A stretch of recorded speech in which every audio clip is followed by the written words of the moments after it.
இப்போ நம்ம silk thread வச்சு எப்படி ஒர்க் பண்ணலான்றதை பார்க்கலாம். இப்போ நம்ம வந்து சில்க் த்ரெட் வந்து நான் நாட் போட்டுட்டு இந்த மாதிரி ரெடி பண்ணிக்கிட்டேன். ஸோ இப்போ சில்க் த்ரெட்டை வந்துட்டு இந்த மாதிரி பாக்ஸ் ஏதாவதுல வந்துட்டு இந்த மாதிரி போட்டுக்கோங்க. இந்த மாதிரி ஏதாவது பாக்ஸில் வந்துட்டு இந்த மாதிரி ஏதாவது பாக்ஸில் போட்டு அடியில் வச்சுக்கோங்க. நீங்கள் வெறுமனே அப்படியே தரையில் போட்டிங்க அப்படின்னா அது உருண்டு ஓடிட்டுருக்கும், சிக்கு விழுந்துடும். ஸோ இந்த மாதிரி நீங்கள் ஜரினாலும் சரி, சில்க் த்ரெட்டுனாலும் சரி, மிஷின் த்ரெட்டுனாலும் சரி, இந்த மாதிரி ஒரு பாக்ஸில் போட்டு கீழே வச்சுக்கிட்டிங்கன்னா அது பாட்டுக்கு இருக்கும்.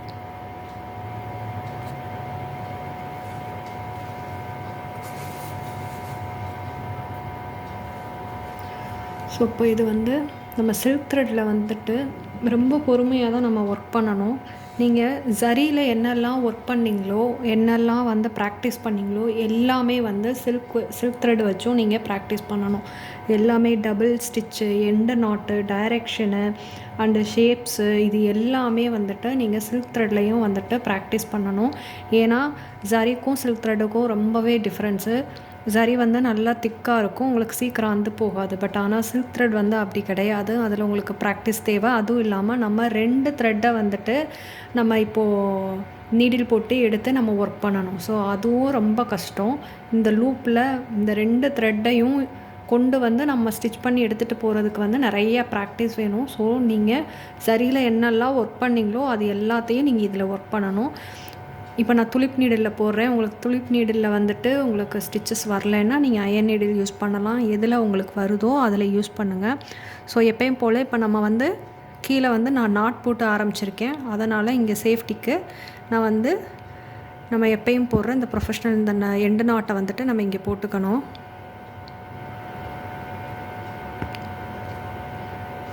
இல்லை உங்களுக்கு ஃபஸ்ட்டு எடுத்தோடனே சில்க் த்ரெட்டில் வந்துட்டு எண்டு நாட் போடுறதுக்கு கஷ்டமாக இருந்துச்சுன்னா நீங்கள் ஜரியில் எப்படி ஆரம்பிச்சிங்களோ அதே மாதிரியே வந்துட்டு சும்மாவே நீங்கள் அப்படியே ஆரம்பிக்கலாம். ஸோ இப்போ த்ரெட்டை எடுத்தாச்சு.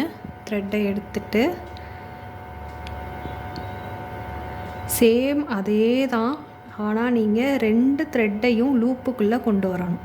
அதுதான் இங்கே விஷயம். ஸோ சேம் ப்ராசஸ், பட் ஆனால் 2 த்ரெட்டையும் சேர்ந்து இந்த மாதிரி கொண்டு வந்து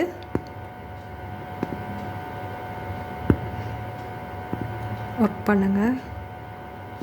இதுக்கு நிறைய பொறுமையும் ப்ராக்டிஸும் அவசியம். ஸோ இந்த மாதிரி நீங்கள் பண்ணிங்கன்னா ஸ்மூத்தாக தான் வரும். நீங்கள் உங்களுக்கு சில்க் த்ரெட் பழக பழக வந்துட்டு ரொம்ப ஸ்மூத்தாக இருக்கும் அதில் ஒர்க் பண்ணுறதுக்கு. ஸ்டார்டிங்கில் தான் கொஞ்சம் ப்ராப்ளமாக இருக்கும்.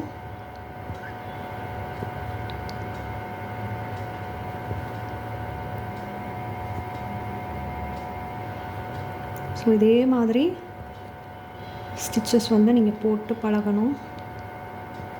நான் இதுலேயே உங்களுக்கு டபுள் ஸ்டிச்சும் வந்துட்டு நான் போட்டு கட்டிடுறேன்.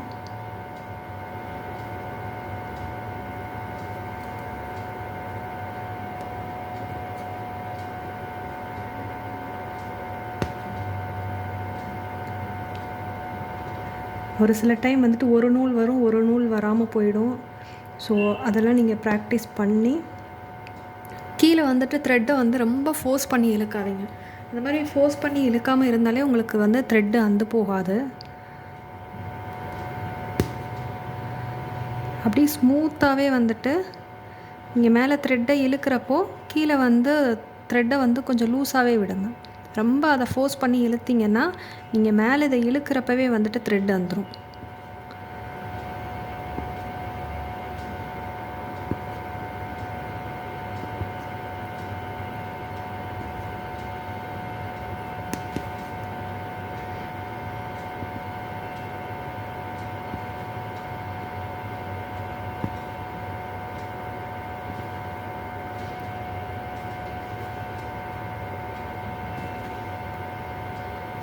ஸோ இதே மாதிரி ஏன்னா நம்ம நெக்கோட பார்டரில் வந்துட்டு நம்ம ஜரி எப்படி வந்து அவுட்லைன் கொடுக்குறோமோ அதே மாதிரி சில்க் த்ரெட் வச்சும் நம்ம அவுட்லைன் கொடுப்போம்.